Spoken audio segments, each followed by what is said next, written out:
Welcome to Unit 12, Lecture 4 on Introduction to Climate Change.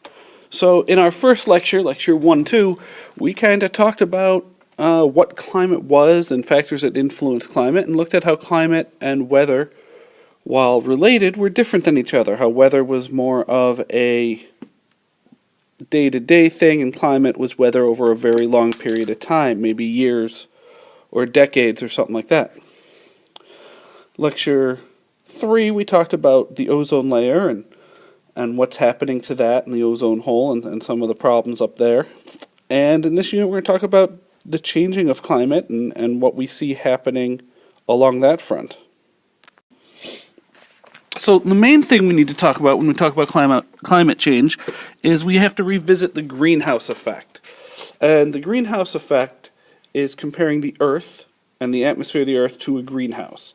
And pretty much the idea is the Earth's atmosphere lets in solar radiation. So the sunlight comes into the atmosphere, through the atmosphere, heats up the Earth. As the ground and building and pavements and everything on the Earth heats up, it re-radiates or it radiates some of that heat up from the surface. And while some of it escapes, other amounts of this heat that is radiated off the surface gets absorbed by greenhouse gases and warms the air. And this is called the greenhouse effect. Like a greenhouse lets in the sun's rays through its special tinted glass, heats up the area inside that greenhouse, and then the infrared radiation, the heat, gets trapped by the glass and can't make it back out of the greenhouse, and so the greenhouse stays warmer than the air outside. Same thing's happening on the Earth. So you got that light comes in, heats up the surface, and then the heat bounces up, is given off by the surface. Some of it goes to space, some of it bounces back and continues to heat the Earth and heat the air. That is the greenhouse effect. Now, not every gas in the atmosphere is a greenhouse gas. Nitrogen and oxygen don't do much absorbing of gases, and that makes up most of the atmosphere. But there are some gases known specifically as greenhouse gases, and these are gases that we have seen in the lab can absorb heat energy, can absorb the infrared radiation, which is a fancy name for the heat energy. And so there are certain gases that we know are in the atmosphere that absorb this heat energy, this infrared radiation. And those major greenhouse gases tend to be water vapor, carbon dioxide, methane, and nitrous oxide.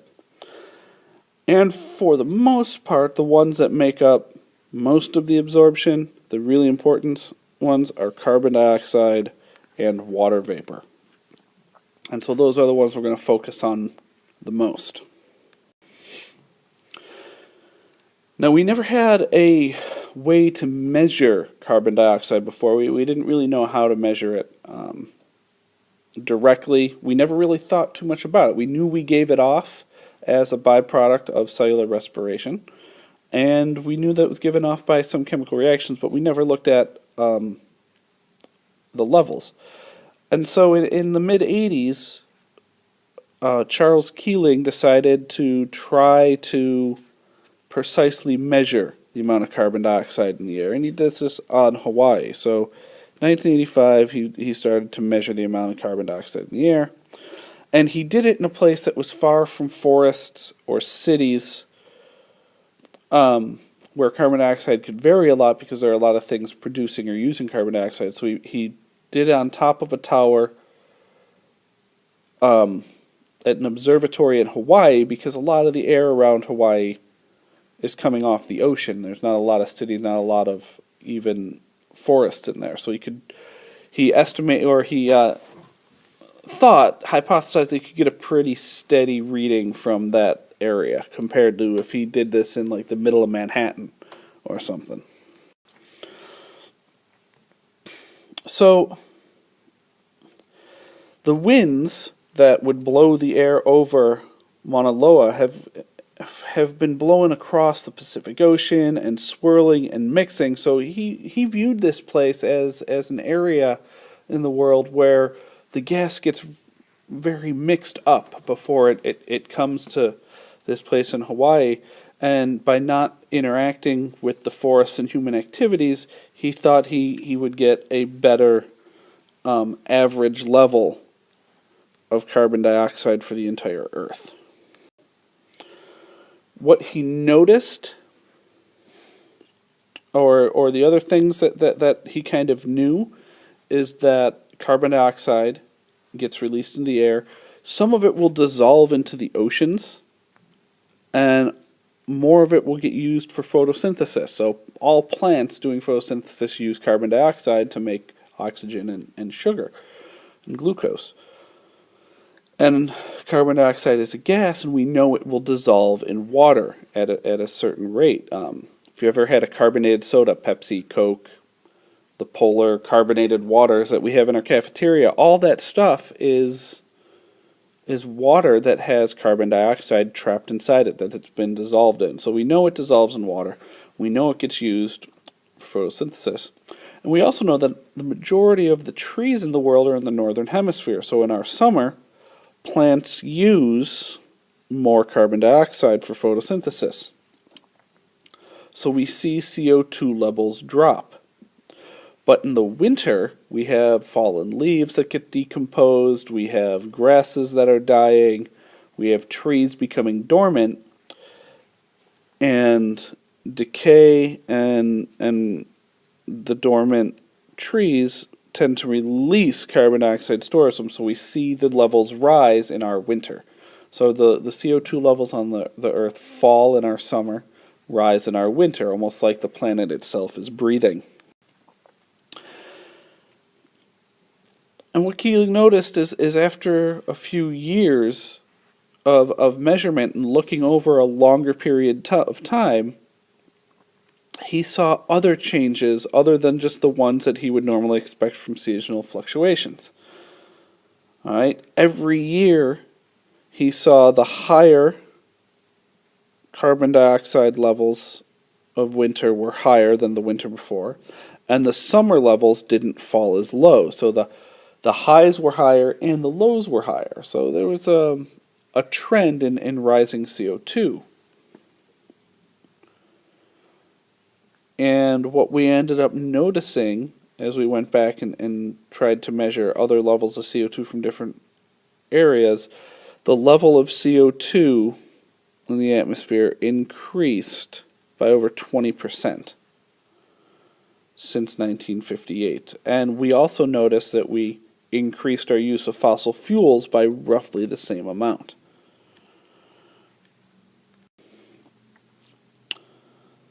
So this is measuring carbon dioxide concentration in parts per million. That means if you had 1 million air molecules, this is how many would be carbon dioxide. So you can look right here in 1958. There are about 315 parts per million. Alright. And the purple line is the trend line. It's taking the average. The blue is that you see kind of fluctuating up and down there. That is showing the yearly changes, the winter highs and the summer lows. So if we even just looked at the average value, or we looked at the seasonal fluctuation, by 2010 we went from 315 parts per million to about just under 390 parts per million, which, doesn't seem like a whole lot. We're talking about 75 molecules out of every million molecules. So that's a small number, but the big thing that we're seeing this increase. All right, and anytime you see a diagram like this, it's good to take a look at the scale to kind of see how much that increase is.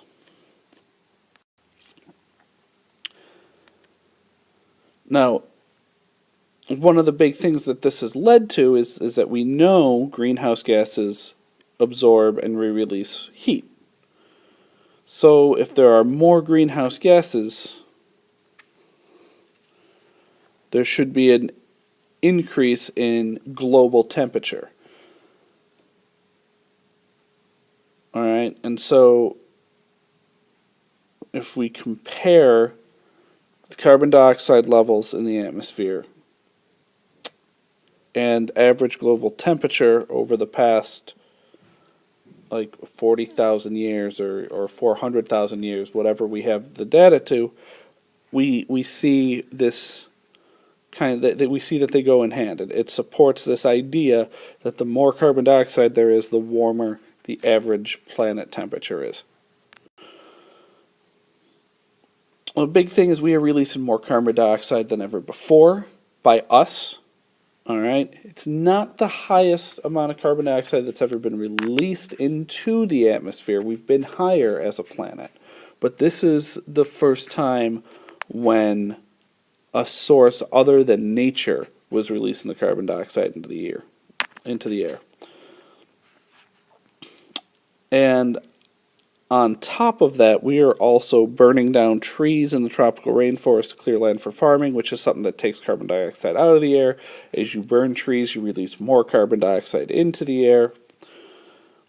And so the whole idea is that the amount of greenhouse gas in the air, specifically carbon dioxide, but also methane, nitrous oxide, and everything, is increasing, which should increase the global average temperature. All right, there are the four major greenhouse gases, and here's where each one comes from. All right, big thing that you'll see show up a lot is fossil fuels. All right, and that's coal and oil, and we power a lot of our power plants on coal and oil, and our cars run on gasoline, which is produced from oil. And so that is a big source of these major greenhouse gases. Now this has led to the idea of global warming, which sometimes gets misconstrued as the Earth is going to get warmer in every spot at every point in time ever, and that is not true. It is a gradual increase in the average global temperature. So think of that word average, like it takes the highs into consideration and the lows. All right, if you look at all your grades throughout an entire school year, all right, you can average them together to get an average. Sometimes you'll be higher than that average, sometimes you'll be lower than that average. And what we've seen is the average global temperature increase during the 20th century. That doesn't mean it can't still get cold. We just had our coldest February on record this past year. And so because of that, people are like, well, it can't be global warming, it got cold. Well, yeah, it got cold, but we're one spot on the map and we looked at 1 month. All right, whereas what you really should be looking at is the entire globe, take an average of all the temperatures and of all the months and plot them out and see what is happening.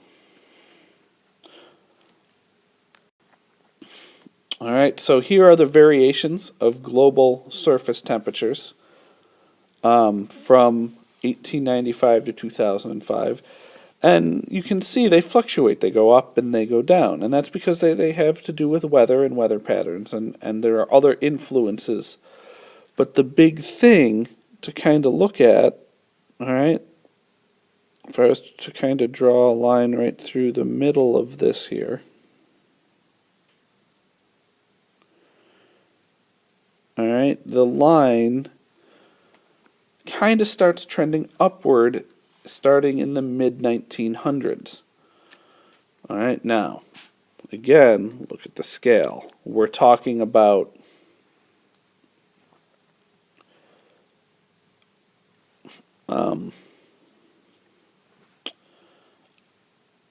not even really more than half a degree over the average temperature of the 20th century. All right, so this line here in the middle, the 0 line, represents the average temperature from 1900 to 2000. All right, so the average temperature of the graph in that box is this line right here. All right, so what we started seeing in the early 2000s, it started going up compared to that line. But if you can think back, the Earth is 4.6 billion years old. We're only looking at 100 years, so how much is this really telling us? We don't know, and there are skeptics, and it's always good to have skeptics because that drives science forward. But based on our data, we do see the average surface temperature of the globe increasing. We also see a change in weather patterns. We'll get into some in a future lecture. So the temperatures are not rising at a constant rate. So they're not necessarily going up at a constant rate, or they're not rising in all parts of the world. We can have cold months, we can have cold years. All right? We see short-term variations in temperature, but we're looking over at larger scale trends. All right? And so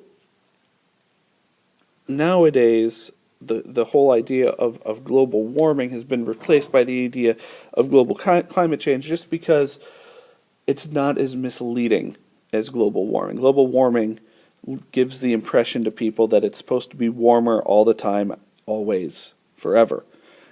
And that's just not true. It's more of an idea of a gradual change over time in some places, and that the average goes up. So we come up with these ideas of climate change based on computer models. The scientists that do the models set them up, and they change different variables like solar input, wind patterns, cloud cover. And then we take a look at the relationships expressed as equations, and we look at them based as complex models. And we tend to hear about worst case scenarios because that sells in the media. People like, exciting news. People like to be entertained. They look at movies. All right.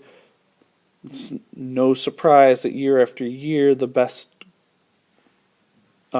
top grossing movies are the ones that are the most action packed and really full of exciting action packed events. Well, as a society, we like those types of things. So the idea behind the news stations is they want to get your ratings, they want to make you watch them, so they're going to put on what's exciting. And middle of the road things are going to stay the same is not exciting to anybody. Things are going to just burst into flame, and the ice caps are going to melt, and the sea level is going to rise, and New York City is going to be underwater, are some of the more, what's the word I'm looking for? More severe scenarios that comes up from these models. All right, there are also models that show almost no change. And then what will really happen, and there's models that show that it's going to get better. And so what we really have to do is kind of look at the average of the models, and that you really have to dig in for. So kind of keep, my goal in this is not to make you believe whether or not climate change or global warming is happening. The data shows that it is happening. The problem is where we go from there. Well, what's it going to cause? And all we can do is take our best guesses. And I just want to really caution you guys to be skeptical over what you're necessarily hearing will be these climate changes. So these models can be used to predict how temperature will be affected. We validate the models by looking at historical conditions and comparing it to projections. All right, and then we update it with new information.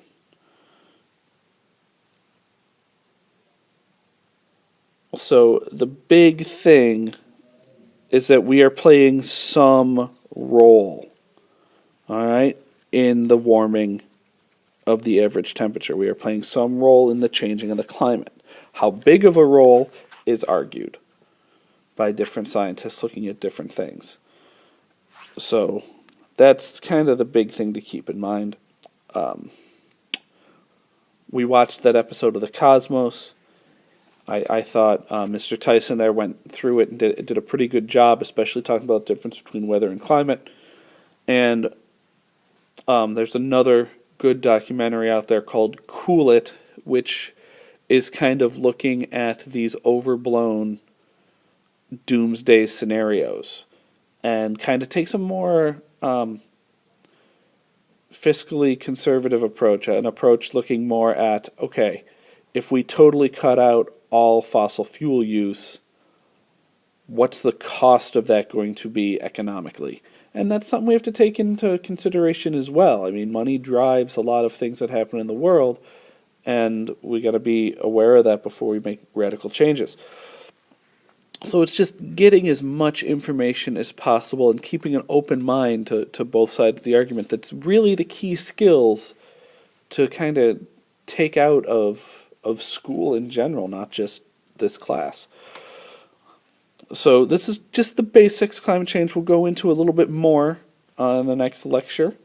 And if you have any questions, let me know or let your teacher know and come on in and ask them. Have a good night.